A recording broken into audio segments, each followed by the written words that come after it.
Occupy is definitely in its terrible twos, right in the middle of it. People are coming, people are going. The question is always, why? In either direction. The problem with any cause, whether it be for civil rights or anti-war or pro-choice or anti-fracking, is that it is constantly confronted with the need to remain viable. And being viable implies that there's a large number of people who are active and involved. That same challenge exists for the Occupy Wall Street movement. Our 15 Minutes of Fact guest on the phone today, Amin Husain, seems to occupy the people go space, his having sent a formal note to one of the Occupy working groups that he was stepping back and moving on to other things. Now, what and I hope many of my listeners will want to know, is this an example of a healthy or an unhealthy process for Occupy? It's one thing to lose a sunshine patriot or a weekend warrior, but an entirely different thing to lose people who have proven savvy and credentials to move things forward. So the concern would have to be, what is it within a system or a movement that either discourages or drives away such people? Can that be rectified? Or perhaps even should it be rectified? So we hope to find that out today in this interview with Amin Husain. Welcome to the show, Amin. Thanks, Jerry. Happy to have you with us. Before we get to the topic at hand, let me tell our listeners a bit about you and your involvement in Occupy, and then ask you to fill in the spots that I miss.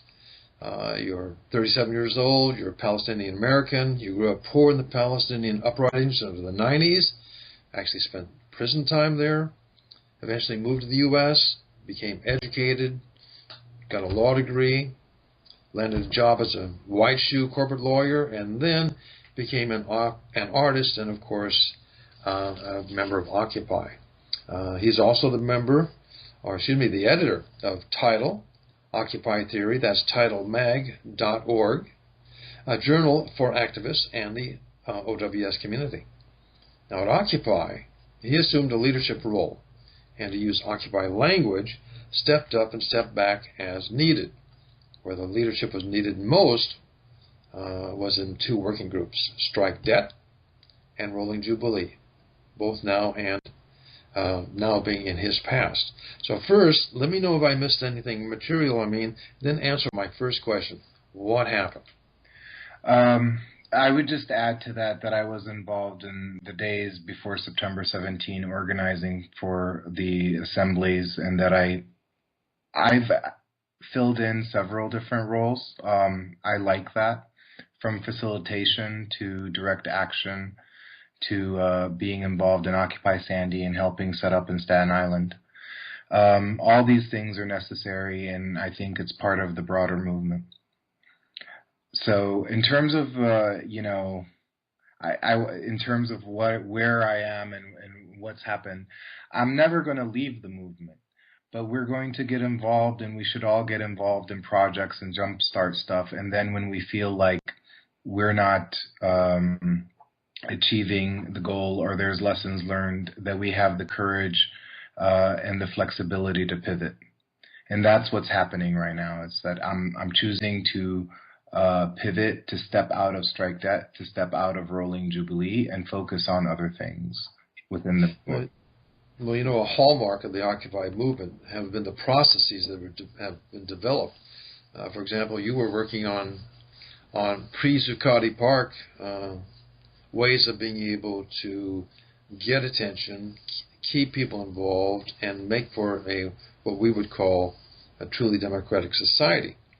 Now, in the General Assembly or a working group, what that means is that everyone appears to be of equal weight and has equal say. Now, has that always been your experience? No, because we're all human, and the things that divide us in society also divide us within a movement. And that's the active work that needs to happen internally as well as the external struggle. So the ideas of patriarchy, racism, white supremacy, these things happen. We're not immune from the culture that we've been raised in.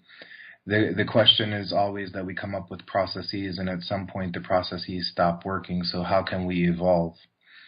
Again, the idea of a process within an assembly is meant to facilitate voices being heard, but then there are marginalized voices traditionally that don't that cannot be rectified, or those voices you cannot create a space for them just by following process. There has to be a consciousness shift. And I think that's the strength of Occupy in its initial phase. But it was largely because of the visceral experience of meeting each other in public space, of having conversation, of discovering our own humanity together, and being outside of that space and somehow falling into the trap of I'm an activist, I'm an organizer, when in fact it should be about living. And how we live and how we treat each other isn't separate from what we're struggling against. And this is the maturity of a movement that is happening. We don't want to take that away from ourselves, but we also need to be patient. Well, this is true.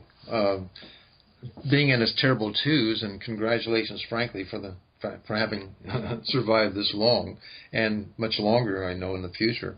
There is a growth in the organization, and also Occupy being a test tube of what publicly was called, we need to have a dialogue. Well, there was definitely a dialogue. There was dialogue 24/7, certainly down in Zuccotti and within the working groups that came after. Obviously, as one saying put it, we don't see things as they are, we see things as we are. Mm-hmm. So how in the world can someone who's been marginalized participate in a group like this without continuously either attacking or defending? I mean, that's $1 million question. I think that's been a historic question within movements. It's largely brought in its demise.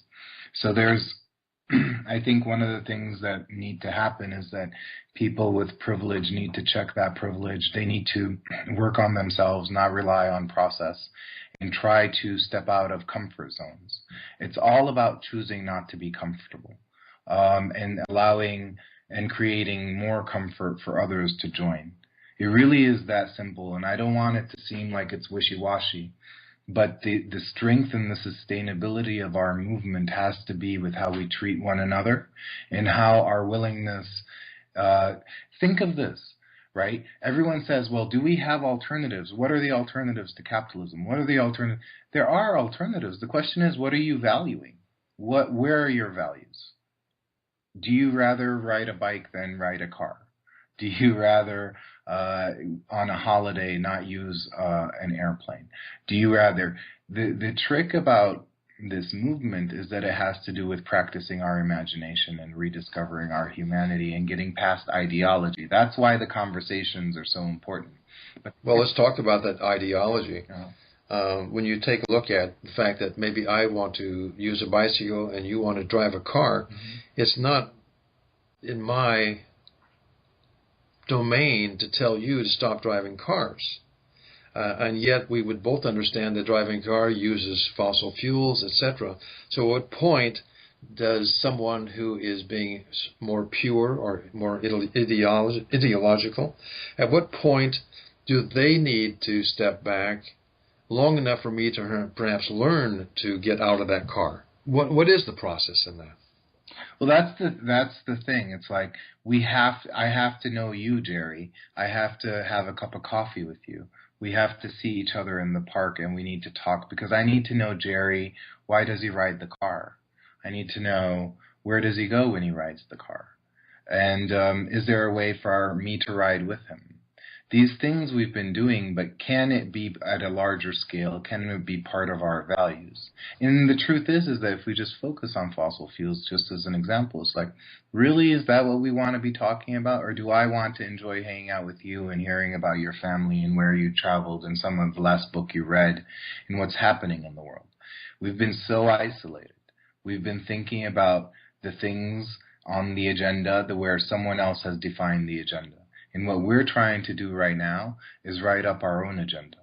And it's outside of the ideological realm of like a socialist, a communist, a capitalist. I don't know what these things mean. I don't think they're important, frankly. I think that we want to live a particular way. Let's start from there. And I think that's what we've been doing all along. And of course, the best example of that is in the strategic sense is Occupy Sandy, right? Not even the park. Because there's an opportunity where you can see the failures of the state, people step in, and then I have, worked with cops, even though we were like arch nemesis, right? And all of a sudden, you have an NYPD officer and an occupier, and they actually can have a conversation and relate to one another. That's frightening for the status quo, right?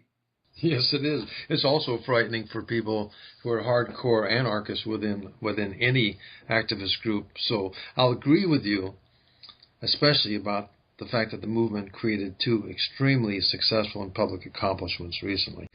Occupy Sandy, and the second being Rolling Jubilee.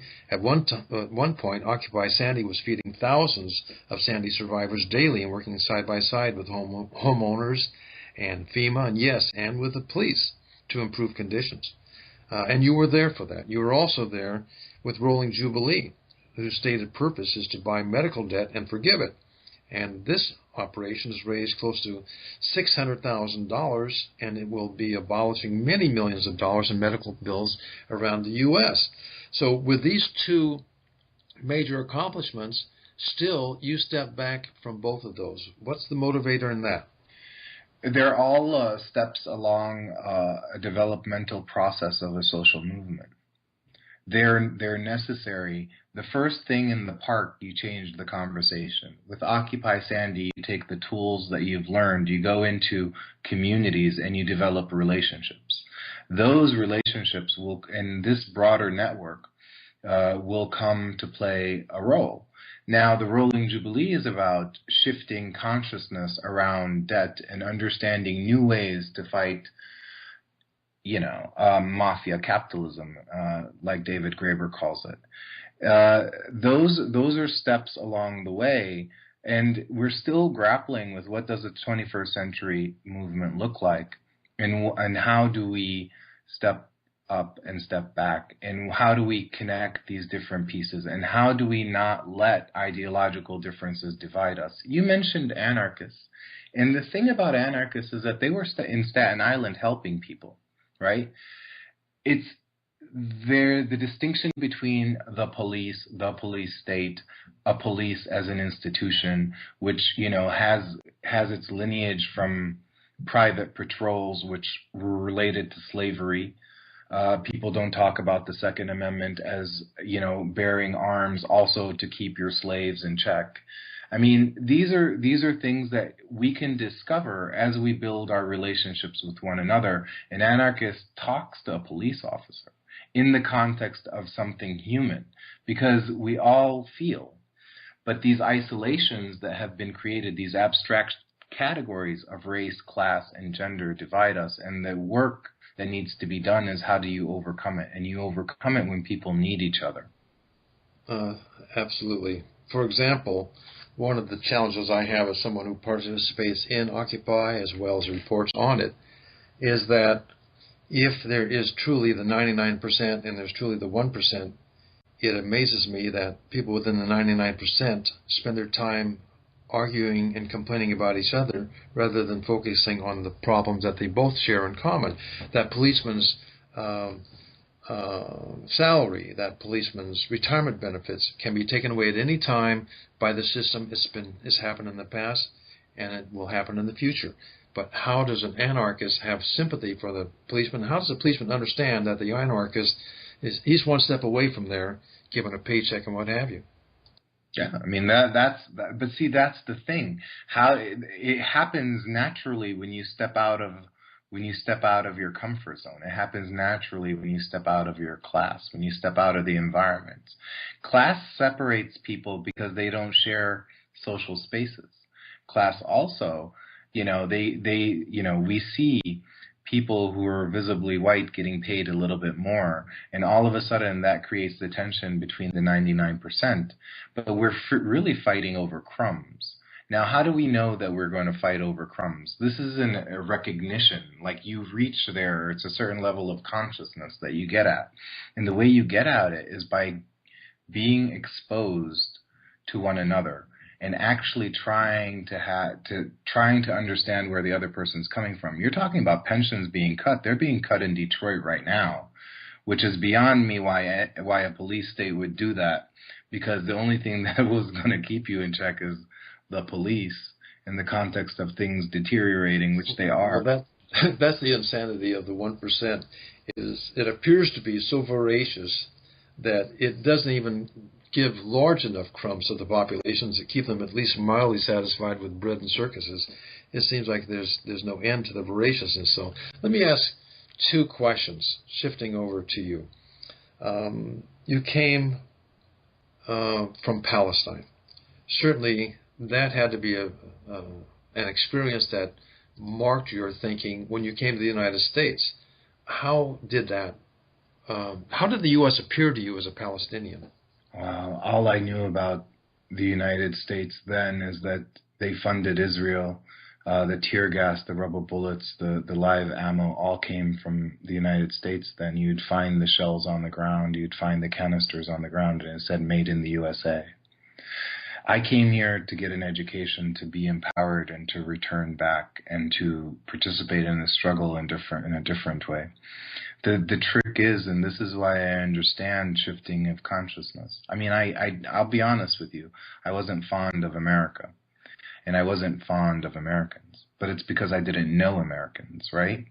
And then I met Americans in the Midwest, right? I was in Indiana, and people were generous. There were strands of racism, of course, and I mean that in the very kind of, oh, your name is Hussein, or you go into a Walmart and they follow you because right. You have an olive skin.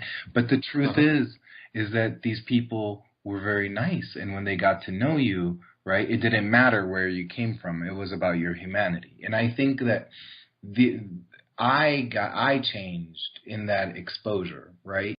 And so I began to distinguish between the United States as a state, its people in different areas, based also on how much wealth they make, who's being exploited, all these things. And you change, and we should change, and we should be challenged. And I think that where I didn't like the United States, now I understand that's probably the wrong question. What is the United States? Is that really the question? Because I think we're all getting screwed by the nation state. Yes, every one of us. I think it makes no difference. It's a facilitator of global capital. I mean, a president a president right now, Obama, who I actually helped get elected, as many of us did. And then you see that it's not about skin color, right? It's about a position, and it is about global capital, and it's about who's our government accountable to. And clearly it's not accountable to the 99% right now, if it ever was. Which is exactly why Occupy flashed into existence the way that it did. So I guess at this point, coming close to the end of our show, I'd like to have you focus on what it is that you've been doing on this, on where you're developing and putting most of your energies. Could you leave us a few thoughts on that? Yeah. I mean, I've been having a lot of conversations with Occupy Faith, with my friend Michael Ellick, people that have opened up their churches for Occupy Sandy, a lot of the activists in Occupy Sandy, the analysis that we pulled out from Strike Debt, the work that we're doing in Title Magazine and connecting. We were in the World Social Forum. We connected to the social movements and revolutions that are happening in Tunis, in Palestine, Chile. What we need to be doing right now is prepare for the next rupture. And we need to shift from being reactionary to taking initiative. And we've learned a lot, and we've developed a lot through Occupy Sandy and Strike Debt. And from there, what does a movement continue to look like? And I think that we need to make connections right now with Buffalo, Minnesota, and Detroit, because we need to resist and build. We need to be the affirmation. People don't want to be against something. They want to be for something. And we need to, unlike in the past, it's not going to be one person saying this is what we're for and everyone's going to follow. We have to find ways to have the conversation together so that we can propose something to each other and build an shared understanding and critical solidarity around that. Because what's happening in the Middle East is about empire, and what's happening in New York is that we're in the heart of empire. It's part of the same struggle. But unlike in the 2000s and 1999 and the anti-globalization movement, we have to get beyond network.